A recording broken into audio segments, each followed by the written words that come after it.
Why is Trump pursuing tariffs? What is the economic goal that he is trying to accomplish?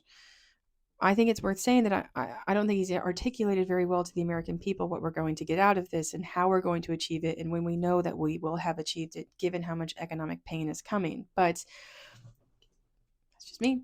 I think the natural appeal of tariffs is that they will bring back domestic manufacturing, and if you could import a good here or make a good here, and you make importing more expensive, you're more likely to make the good here. Ergo, tariffs will help.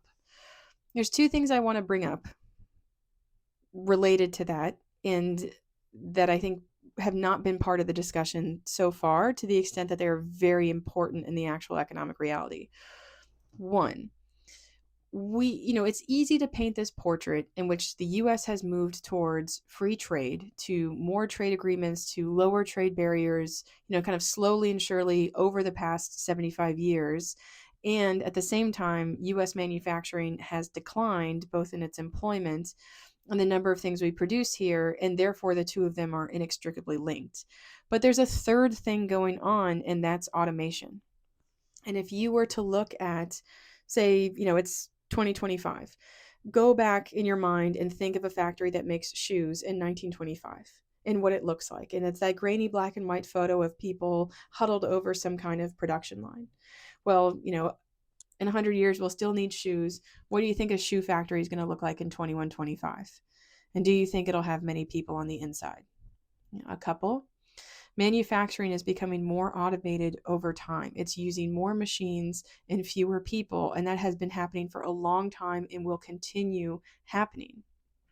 If we are trying to, bend our economy and inflict so much pain on our trading partners in order to bring back manufacturing, what are we doing it for? Because if we're doing it to have middle class jobs that were unionized and had health insurance and retirement and good wages, I don't think we're going to be able to get it, at least with very dwindling returns, because manufacturing is moving in one direction, and that's requiring fewer workers on the line. And whether or not we're trading with someone or not, that is going to be the case. And I think, for my part, I think trade has accelerated the decline of manufacturing in the US, particularly in specific industries. But that trade also serves as a really convenient fall guy and narrative. Like, it's a lot easier to blame China for things, to blame Mexico for things, than to say it's a really sad state of the economy, but we make manufacturing and, capital improvements that require less workers, and so these jobs are going away.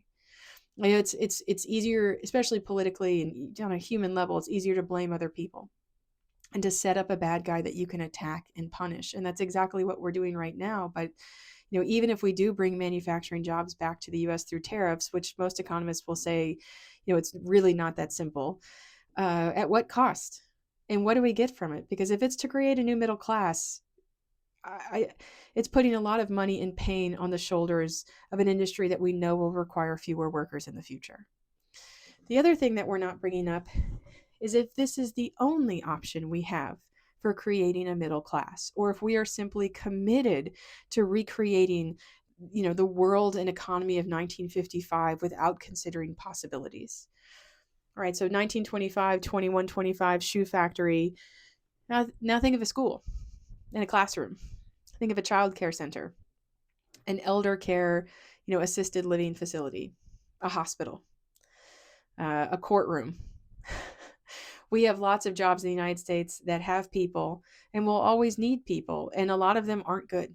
I mean, even a restaurant in 2125, how much of it will be fully automated versus now? I mean, it's a philosophical question, but one that's essentially trying to get at where are the jobs that we know aren't going away? And can we make those better? Have we done enough to make sure that the jobs that we know can't be, made obsolete by technology, or jobs that we know can't be traded away, have we done enough to make those good middle class jobs? The answer is an absolute no, we have not. We absolutely have not. I mean, we are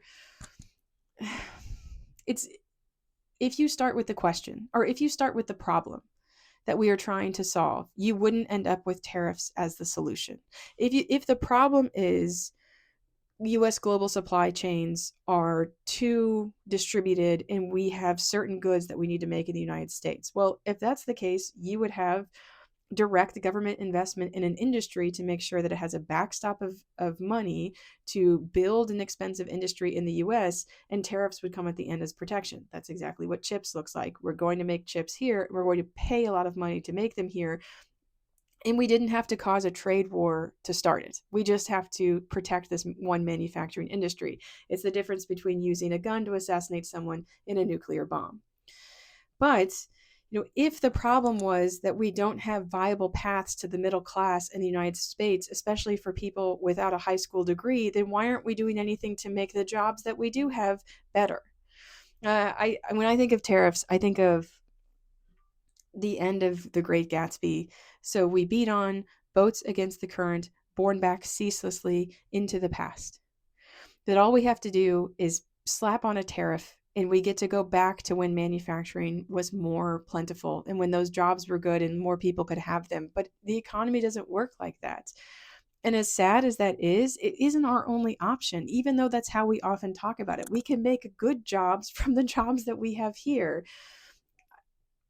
I mean, since World War II, the US has been moving into a free trade, more economically interdependent world. And we have benefited from that in so many ways. I mean, we have had an economy that has essentially grown without stopping for 75 years. We have created an enormous amount of income and wealth in the United States. We don't necessarily distribute it that fairly or to everybody, but it's here. It's for the taking. We've got the income and the money. It's not as if our economy is struggling to produce prosperity. We're struggling to have more Americans feel it. And I think that over the course of more moving towards free trade, we have made some mistakes. And people now are taking a much harsher look at NAFTA and a much harsher look at the ascension of China and to most favored nation status of the World Trade Organization. We're taking a harsher look at that, but you don't get to go back in time. We decided a free trade agreement wasn't good, and regardless of the consequences that have accrued in the meantime, we just slap the tariff back on and hope the world goes back to what it was in 1995. It doesn't work like that.